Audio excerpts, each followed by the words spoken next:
چودھری غلام حسین صاحب، چودھری صاحب ایک تو بس آپ کی جو سٹوریز ہوتے ہیں، آپ جو بھی حسن سٹوری دیتا ہے تو اس کا ہم ذکر کرتے ہیں، جو کی اسیسمنٹ جو پریڈکشن صحیح ثابت ہوتی ہے وہ ظاہر ہے یہ میرے اوپر لازم ہے۔ آپ کی یہ رائے تھی شروع دن سے کہ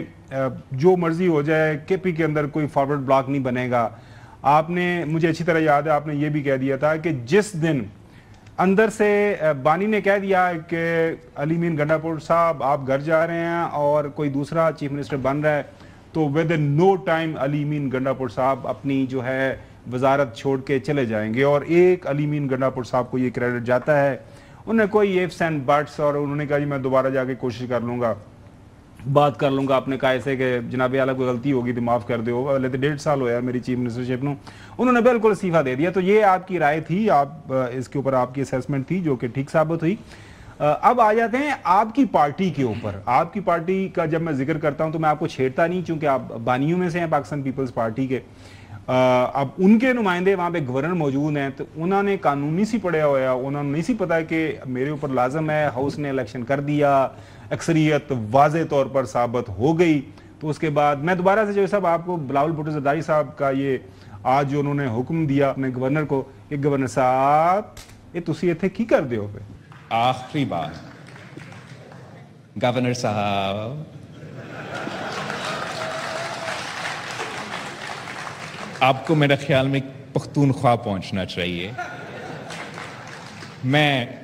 چیف منسٹر سندھ صاحب سے ریکویسٹ کرتا ہوں کہ آپ اپنا جہاز گورنر صاحب کو دے دیں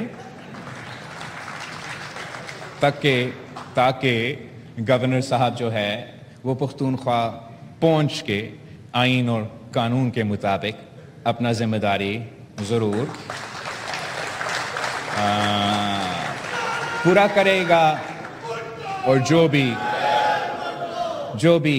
عدالت کا حکم ہوگا اس پہ عمل درآمد ضرور کرے گا۔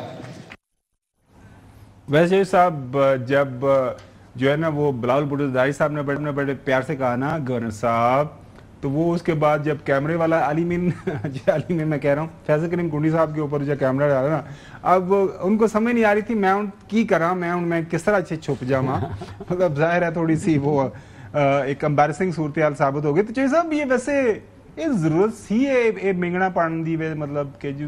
ہو گیا تو ہو گیا سارا۔ ابھی آپ کے پاس ٹائم کتنا ہے؟ چاہیے صاحب جتنا کمال کر دے تو آڑے واسے ٹائم ہی ٹائم ہے چاہیے صاحب، تسی کیوں ہے؟ اصل میں یہ ہوا ہے جی پلیز، میں نے کہا کہ 3-4 چیزیں ہیں، ہم نے ہمیشہ ایک ہی بات کی تھی، میرے پاس اور کوئی گدڑ چنگر نہیں ہے، صرف سیاسی سوجھ بوجھ ہے جس کو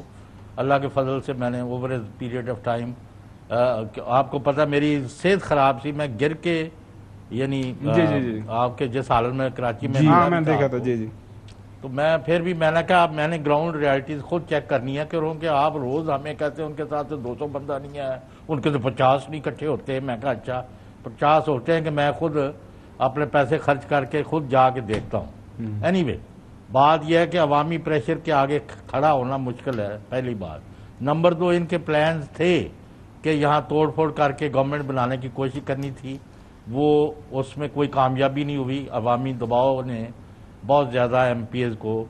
پابند کیا ہوا ہے۔ نمبر 3، مجھے اب جو نظر آتا ہے بلاول بھٹو زرداری صاحب کی گفتگو سے کہ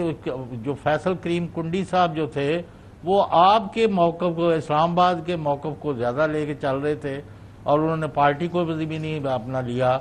کہ بھئی پارٹی کیا چاہتی ہے۔ تو آج ساری چیزیں واضح ہو گئی ہیں، نہ وہ آئین اور قانون کی پاسداری کر رہے تھے، نہ وہ سیاسی اور عوامی، جب کل کہہ ہی دیا، اسمبلی نے کہہ دیا تو ان کو ٹھیک ہے بھائی میں حلف لیتا ہوں مجھے کیا ہے، لیکن وہ جی میں 2 دن وہاں بیٹھا ہوا ہوں، بھائی 2 دن اچھا ابھی بھی کہ جہاز نہیں، جہاز 300 جہاز اسلام آباد جاتے ہیں، کراچی سے اسلام آباد آ جاؤ، وہاں سے 1.5 گھنٹے میں پشاور پہنچ جاؤ۔ تو یہ چھوڑیں، اب اس پر عمل کریں، اور جو وزیر اعلیٰ اس کو آئین اور قانون کے تحت کام کرنا چاہیے، اور غیر ضروری بڑک بازی سے انہیں بھی پرہیز کرنا۔ بالکل صحیح ناظرین، یہی وہ بات تھی۔ حسن یوں بھی پہلے دن سے اس کے اوپر بڑے واضح تھے کہ الیکشن ہو گیا، جب ایک اکثریت ثابت ہو گیا تو پھر نئے چیف منسٹر صاحب ہیں ان کا حلف ہونا چاہیے۔